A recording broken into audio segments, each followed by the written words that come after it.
Baka naman maligaw siya. Hanggang school lang talaga siya. Bahala raw. Baka mawala daw siya. Baka maghapon siya iyak ng iyak. Tapos magtatayo lang doon sa pinuntahan niya. Maligaw siya.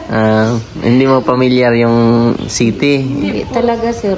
Hindi po kasi ako mahilig alis-alis. Ano lang po talaga, school, bahay, tsaka tindahan lang po. Kaya po hindi po ako masyadong familiar sa mga lugar po sa city. Davao.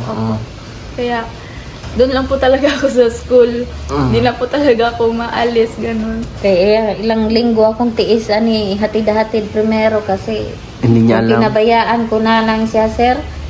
Napuntang uyang ko rin. Oh! Kahit sinamahan ko na siya araw-araw, tapos sinubukan ko na siya na lang magbiyahe ba. Siya na lang pumunta ng school. Ba't napunta ka ng uyang ko rin? Nawala ka? Nawala po. Uy. Pero ano naman po ako kasi nagtanong po ako sa driver ko kung sasakyan ko papunta.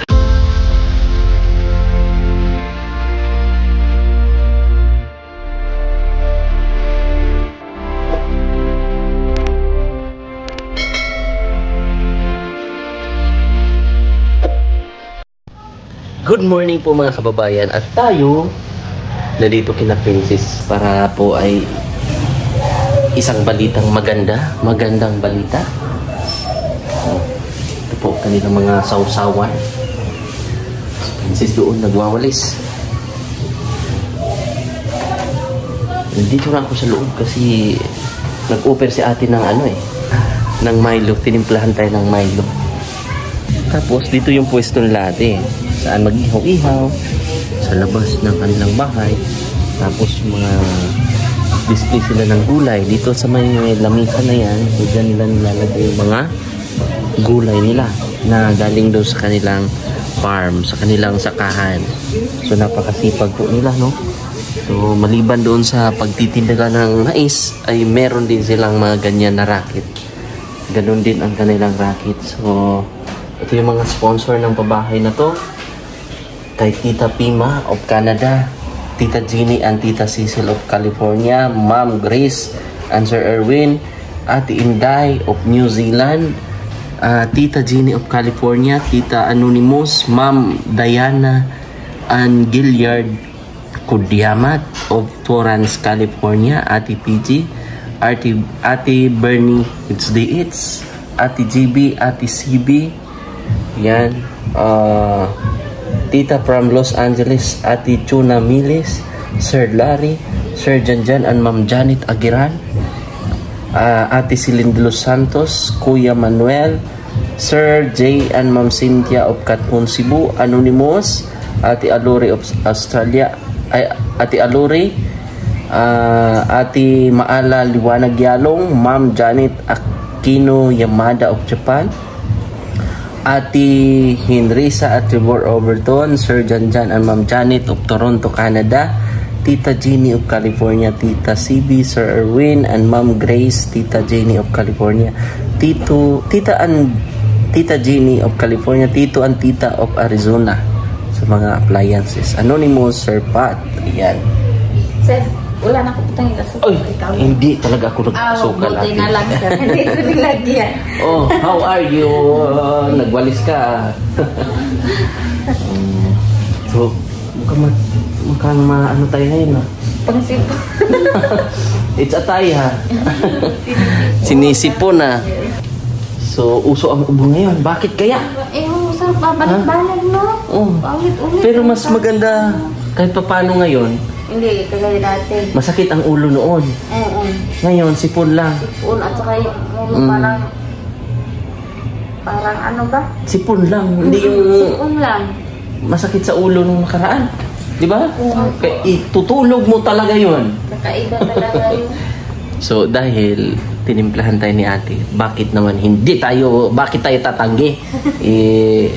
Grasya na daw to di ba? Oh, cheers! Si kuya? Hindi pa dumating. Galing sa Naglayas? Galing araw po kasi siya nag-harvest ng okra po para hindi po maabutan ng araw kasi mainit po mag-harvest. So maagang, anong oras umalis si kuya? 5? Mga alas 5. Mga alas 5. Aga naman. Natin niya yung estudyante, tapos diretso na lang siya doon. Ay, natin niya diretso. Pag hatid niya, diretso siya doon. Sa una. Mag-harvest. Nabayaran mo na. Opo. Bayad na. Wala nang problema. Wala na po.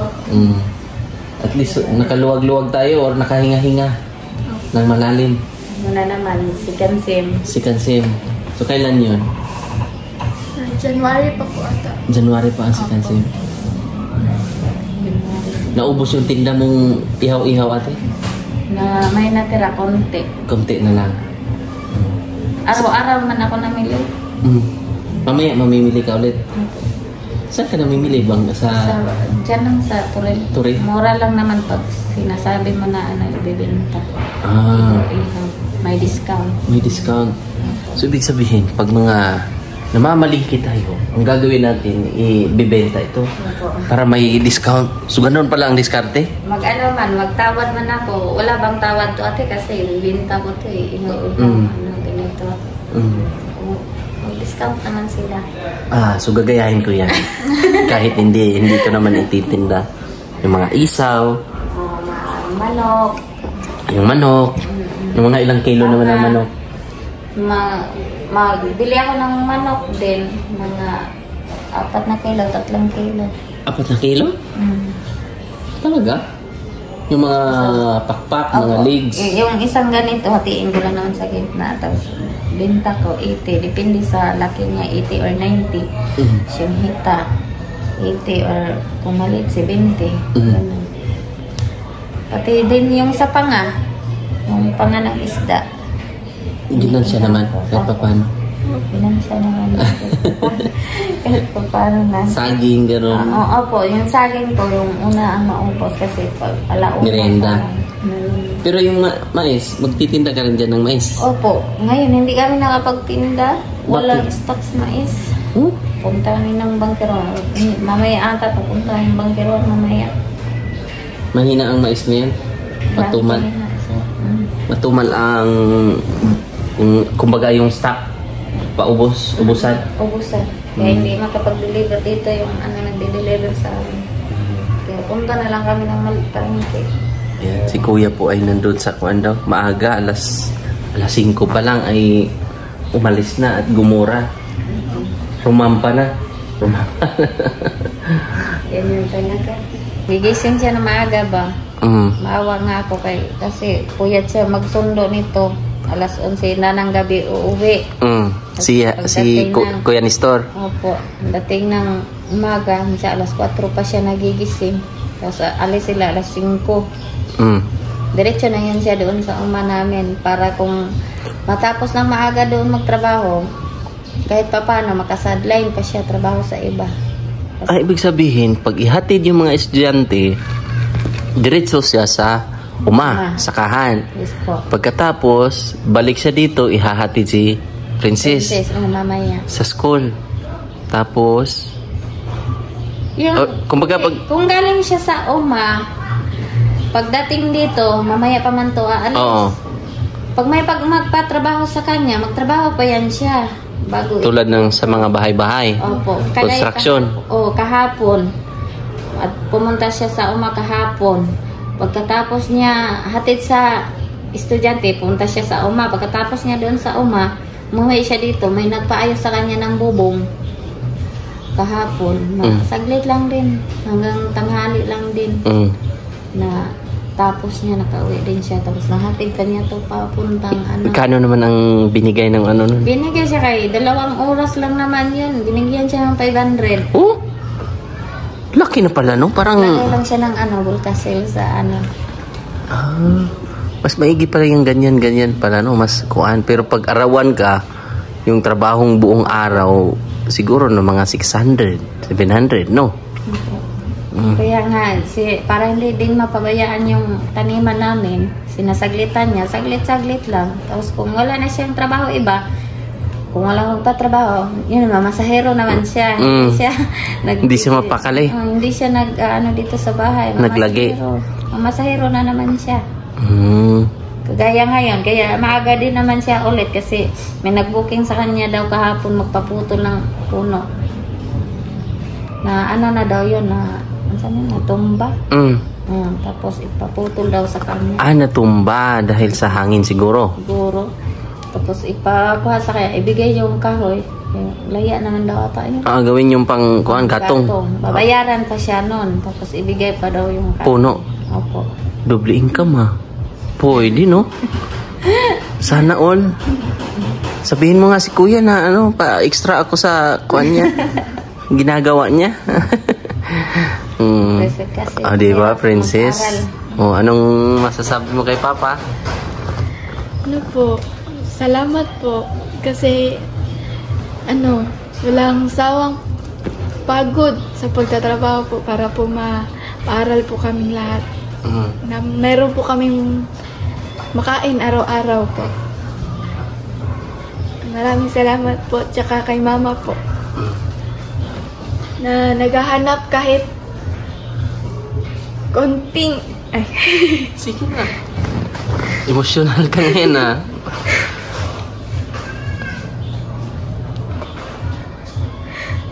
konting pang araw-araw po namin para po may makain po kami. Maraming salamat po talaga sa inyo dalawa. Yan lang po. Swerte mo sa mama at papa mo Kaya pahalagahan mo. At ipakita mo yung mga bagay na hinahanap din nila para sa'yo. Kay mama naman. Kay papa yung kanina.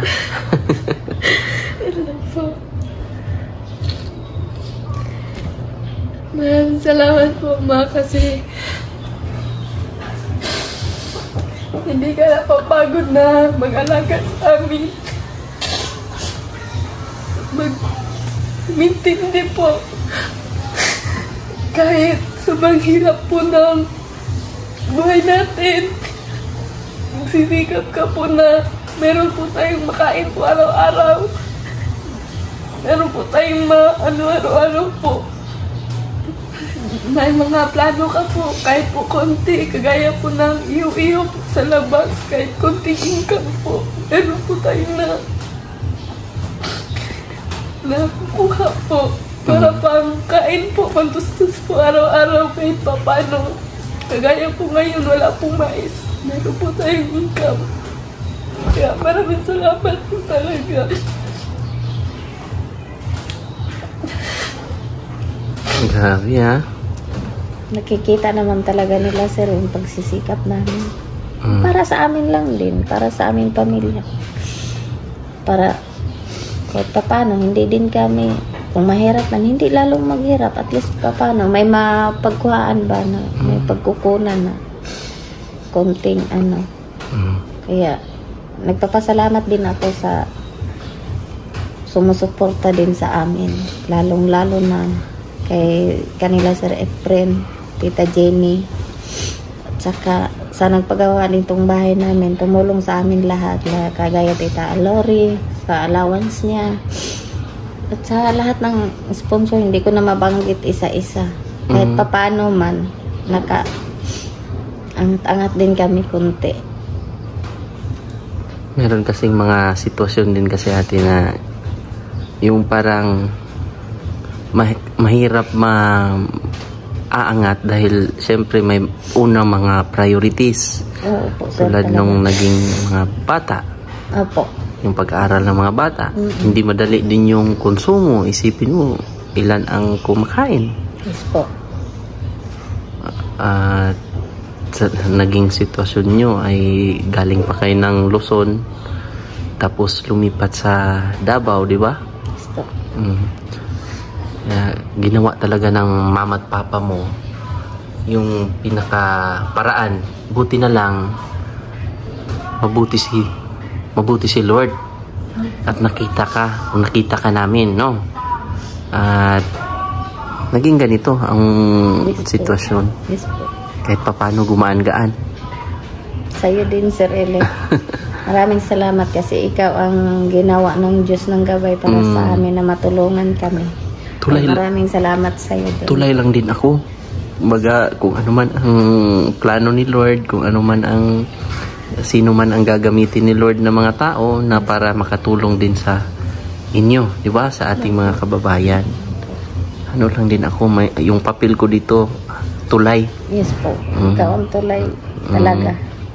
Ikaw ang ginawa ng instrumento ng Diyos para makatulong din sa iba. So ngayon, yung mga libro, mayroon bang mga libro na nabili na niya lahat ng libro? Nabili na? Kulang sa'yo.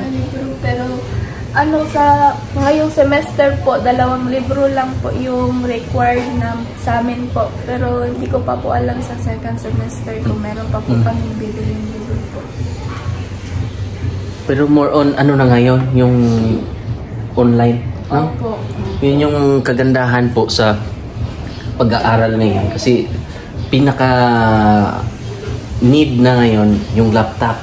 Opo. Yun na yung mga kailangan mong bilhin as a estudyante ngayon. Opo. Dahil kung wala ka noon, mahihirapan. Kaya malaking tulong yung binigay ni Sir Efren. Di ba? Thank you so much po, Sir Efren. Salamat po, Sir Efren. Malaking tulong po talaga yung laptop na binigay niyo po sa akin. Kasi nagagamit ko po talaga sa pag-aaral ko po talaga. Malaking tulong po talaga ito sa pag-aaral ko po. Talagang advance, no? Advance mag-isip si Sir Efren ba? Alam niyang yun ay magagamit at gagamitin mo. Kailangan bilihan ka na agad. Talagang the best ba? The best si Lord. So, siyempre, bago yan, ay naalala mo yung yung 5,000, maliban doon sa 5,000 kay Ate Alore yun. Opo. Dahil nabayaran na yung immersion ba? Immersion ba yun? Opo. Ito naman, dahil nabayaran na yun, ito galing to kay Ate Chona Milis. Wow. Magkano nga yan? Tingnan mo nga. 1, 2, 3, 4, 5, 6, 7. 7,000 po. Galing yan kay Ate Chona Milis. Maraming salamat po, Ate Chona Milis, sa binigay niyo po. Malaking tulong po to sa akin, sa aming lahat po. Sa pag-aaral po namin, hindi lang po sa akin, pati po sa mga kapatid ko po. Kasi po, binibigyan ko din po sila. Di ba? Ate, may blessing naman, no? Yes po. Maraming salamat talaga. Mabait talaga si Lord. O kung hindi pa kailangan sa school, itago mo muna. Opo. Para meron tayong ate ba? Kumbaga, savings. Opo. No? May savings tayo para hindi, kung meron mga emergency na bayarin sa school, mahuhugot. Kasi Ate Chona, nabayaran na po last time nung pinadala ni Ate Alore yung immersion sa school, pati yung hotel accommodation, di ba? Ilang araw kayo doon sa hotel? Isang araw lang po. Isang araw? One day, one night lang daw. Tapos, pagkatapos noon, uwi na kayo? Opo. Ilan ba kayo? Ilan kayong mga estudyante na mag-ano doon? Ano po, hindi ko po alam kasi lahat po daw ng course namin po. Sa HTM po, Krisan. Kami po lahat. Punta po dun sa hotel. Galingan mo ha. Kailangan magkakaroon rin tayong hotel sa susunod. Galingan mo kasi maraming nakaantabay sa'yo, maraming mga taong naniniwala sa'yo, ha? Opo. Hindi lang si mama at papa mo, mga kapatid, meron din tayong nakaantabay ng mga viewers, mga sponsors na alam mo yung naniniwala sa kakayahan mo. Na pagdating ng panahon, yung 4 years na yan, mabilis lang yan. Di ba ate? Yes po. Parang saglit lang yan. Pero yung ipakita mo yung future na talagang ang mga sponsor ay bibilib sa'yo. Dahil na gawa mo yung goal mo, hindi lang gusto ng magulang mo, kundi gusto mo. 'Di ba? Yun yung pinaka-importante. Dahil kung sa tingin mo lang napilitan ka lang, Yes po. mahirap yun. So, kailangan magpursigi ka, kailangan mong mag-aral ng mabuti para makaahon ba. Kasi hindi madali sa panahon ngayon, hindi madali. Pahirapan. Kahit sa yung 100 mo, Yes po. ilan lang ang mabili mo yan. 1 kilong bigas, sardinas, siguro yun na. Ilan ang kumakain? Ilan ang kumakain? Yung 1 kilo siguro, 1 araw lang yun, ate. Opo. 1 araw, no? Hindi mga isang lutuan lang. Isang lutuan lang. Opo. Umaga, Opo. tanghali, Gabi. 3 kilo ang ibig sabihin. Opo. Yes po, 3 3 kilo po kilo talaga isang, binibili namin araw-araw. Huh? 3 kilo. Bibili ako. By kilo-kilo kasi binibili ko kasi hindi ako nakabili ng biglaan. Pag ganyan, pag gabi, bibili ako 3 kilo. Pag gabi na naman ulit, bibili ako ng 3 kilo. Ganon lang. Ayaw mo yung parang bigas na 25 kilos, ganun? Mas nakakalis, siguro yun. Parang ganon lang din siya. Ewan ko lang kasi. Nasanay naman kasi ako sa na tag 3 kilo lang. 1 araw na yun siya. Na ano. Oh, si nanay. Lola mo yun? Opo. Lola po. Ni mama po. Lola mo pa? Lola ko. Opo. Ilang taon na yun? Ano yan? 85. Mama ni Papa. Kinuha ko doon kasi naawa ako eh.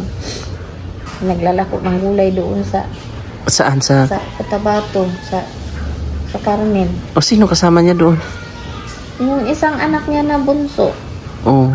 Tapos kinuha mo na lang. Kinuha ko kasi nahirapan na din siya doon. Bundok kasi yun eh. Pakit-akyat na naawa naman din ako. Malayo pa yun sa... Sobrang payat naman yan. Medyo okay na nga yan ngayon. Kasi naawa ako. Minsan doon, gulay-gulay. Wala talagang ulam. Kaya dito ka na lang. Kahit pa paano, makaulam naman tayo. Kunti siya dinta pa siya ng para pangbili ng bigas. Tuyo at saka ano ba yun, yung bagoong para maulam nila.